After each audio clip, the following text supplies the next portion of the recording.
క్రైస్తవంలోకి మారిన వారు ఎస్సీ హక్కులు పొందలేరని సుప్రీంకోర్టు తేల్చిచెప్పింది. ఈ వ్యవహారంలో రాష్ట్ర హైకోర్టు తీర్పును సుప్రీంకోర్టు సమర్థించింది. మరింత సమాచారం మా ప్రతినిధి అరుణ్ అందిస్తారు. అరుణ్, ఎస్సీల మత మార్పిడిపై సర్వోన్నత న్యాయస్థానం తీర్పు వివరాలేంటి?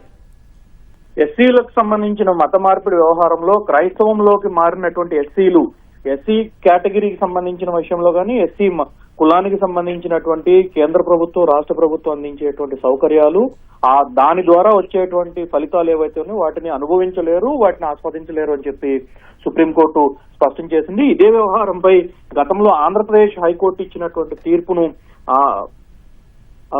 సుప్రీంకోర్టు ఈ సందర్భంగా సమర్థించింది. Justice Prashant Kumar Mishra, justice NV అంజారియాలతో కూడినటువంటి ధర్మాసనం ఈ పిటిషన్ పై విచారణ చేపట్టింది.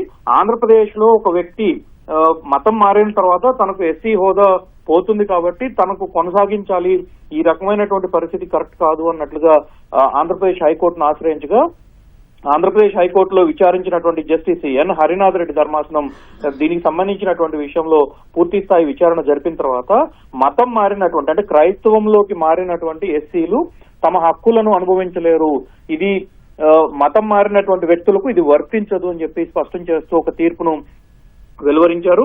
ఆ తీర్పును సవాలు చేస్తూ ఆనంద్ అనేటువంటి వ్యక్తి ఈ సుప్రీంకోర్టును ఆశ్రయించారు. సుప్రీంకోర్టు దీనిపైన విచారించినటువంటి సుప్రీంకోర్టు దీనికి సంబంధించినటువంటి అన్ని వివరాలను పరిశీలించిన తర్వాత ఆంధ్రప్రదేశ్ హైకోర్టు ఇచ్చినటువంటి తీర్పులో జోక్యం చేసుకోవటానికి ఎలాంటి కారణాలు తమకు కనిపించడం లేదని, ఎస్సీలు గా ఉన్న వారు హిందువు, అదేవిధంగా హిందూయిజము, బౌద్ధిజము, అదేవిధంగా సిక్కులు, ఈ నలుగురు మాత్రమే దీన్ని ఎస్సీ హోదాను అనుభవించగలరు.